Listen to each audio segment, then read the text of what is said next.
you've ever thought, if I just had that one strategy to handle behaviors in my home, everything would be easier, then this tapping session is for you. So, welcome. I am Angie Grant, host of Don't Make Me Tap Again, the EFT or Emotional Freedom Technique podcast, where I show you how to use tapping as a relaxation strategy. But or I like to focus on the energy that we all as a collective are experiencing day by day as a way to not only tap into what we're actually all experiencing, whether or not you know it, but also to help us work through parenting and human struggles.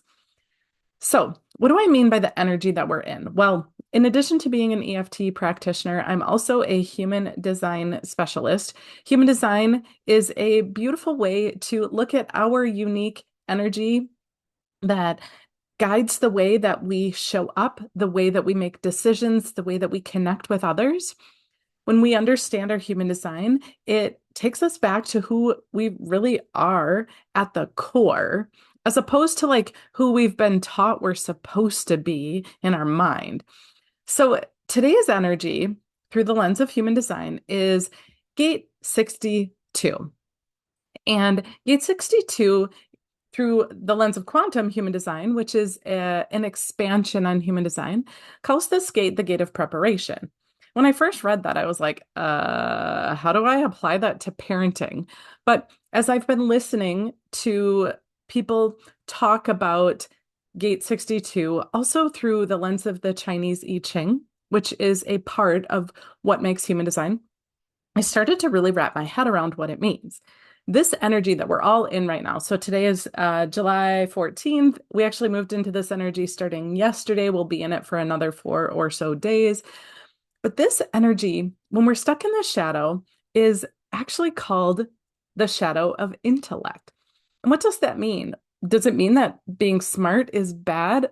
Well, I mean, when we think about intellect and about knowing so much, and letting our mind guide our decisions, letting our mind help us or guide us to show up how we want to be for our kids, we're kind of missing the point. We're missing the real perspective about what our kids need from us. Our kids don't need us to come up with the best logical parenting consequence. No, our kids need us to connect with them. I also have a podcast called Sometimes Love Isn't Enough.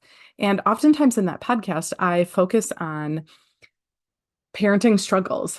And the recurring current that goes through all of them is this idea that our mind is full of parenting experts and podcasts that I know that's ironic, right? Podcasts that we've listened to, books that we've read, maybe specialists that we take our kids to or that we ourselves go to. Our mind is full of other people's ideas.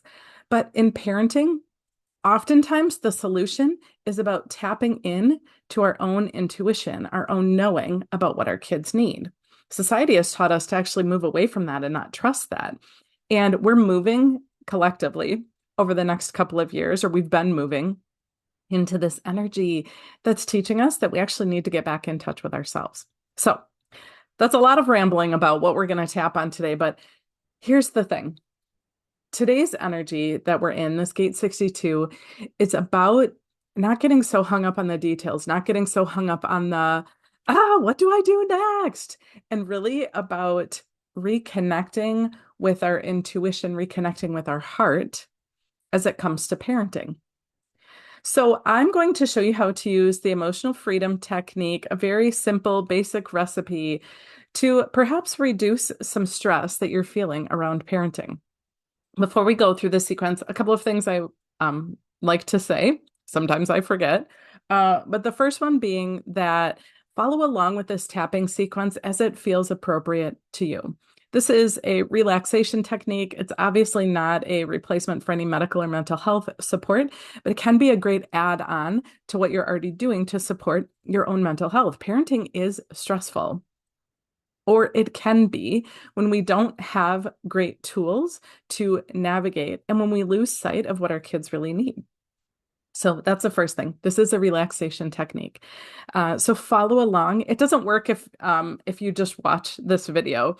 The following along, the tapping on the acupressure points, as I'll show you, is key to it actually working. The second thing is that before we go through the sequence, I encourage you to rate yourself. So on a scale of 0 being no stress, no overwhelm about parenting at all, and 10 being like, get me out of here. I'm ready to throw in the towel. I need some serious support. Give yourself a score. How are you feeling about parenting and handling challenging behaviors on a scale of 0 to 10? All right, do you have your number?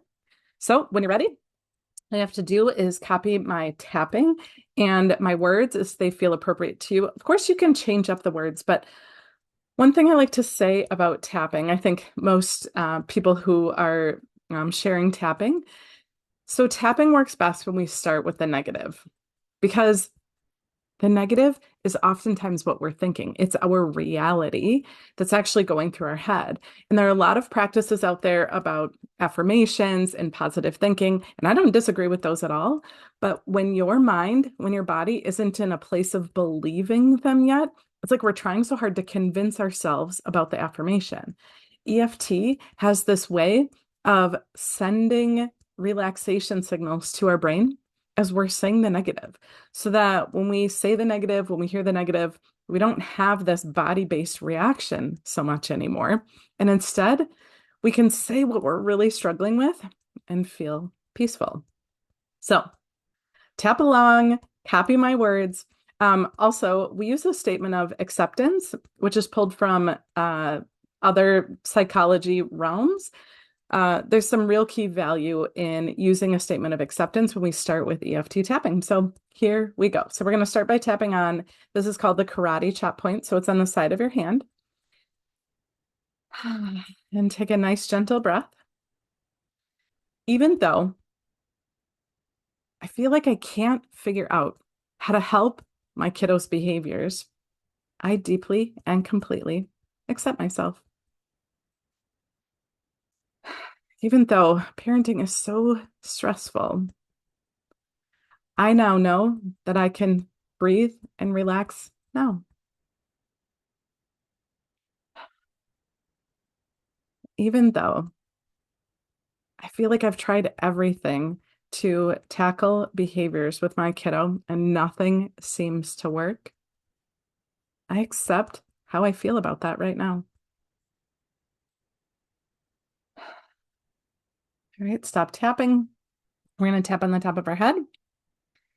Feeling overwhelmed. Inside the eyebrow, trying to figure it out.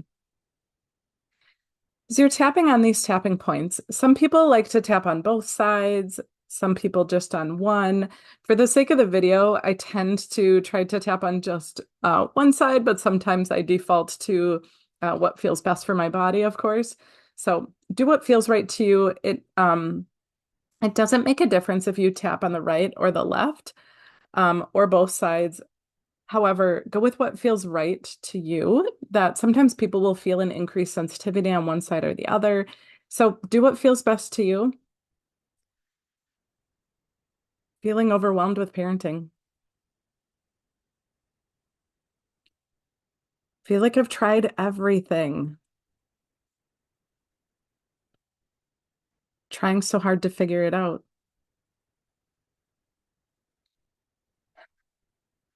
Even though my heart knows that my kids need something different.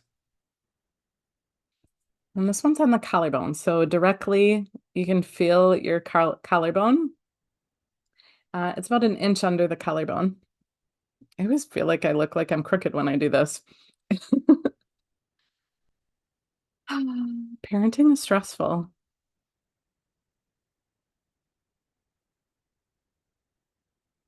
Feel like I've tried everything. This one's directly under the armpit at the bra strap line. Probably the most awkward of all of the tapping points that I'll use in this podcast.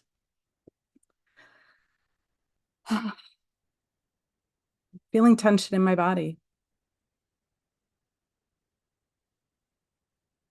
Feeling more reactive than I want to be with my kids. and I've tried everything, trying to figure out this parenting thing.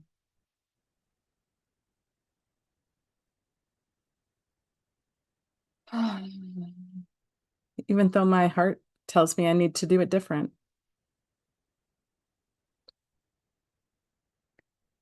Trying to figure it all out.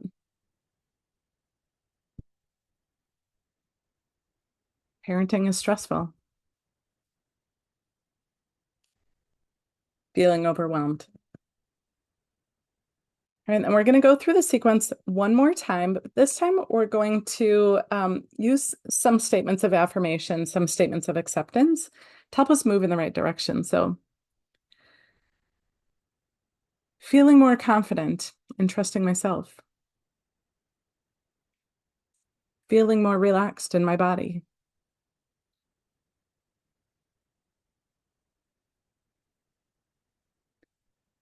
feeling more relaxed and trusting myself, and using my heart instead of my head to make decisions.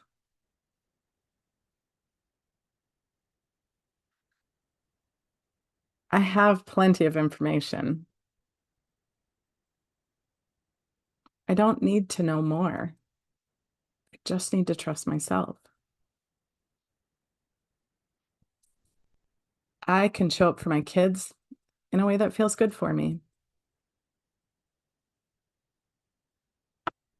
feeling empowered. And then stop tapping and take a nice, calming breath.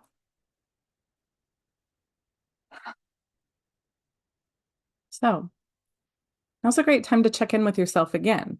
Did you notice any shifts in your score on that scale of 0 to 10, 0 being totally at peace with your parenting and 10 being so overwhelmed? Did your score change at all?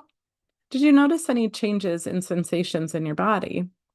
Maybe you had some tightness in your shoulders that's just dissipated, or like a knot in your throat that maybe has let go a little bit or has moved.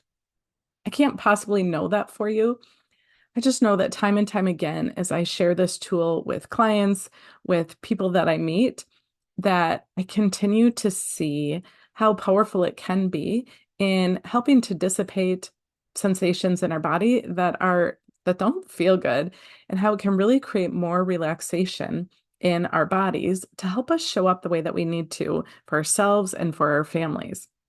So, if you found this to be powerful for you, if you started to know some notice some shifts, or if you really just want more personalized support, this is what I love helping clients to do. So if you're feeling compelled to book a one-on-one session, I'll have all of the details in the show notes. So until next time, keep tapping, put this one on repeat, and be well.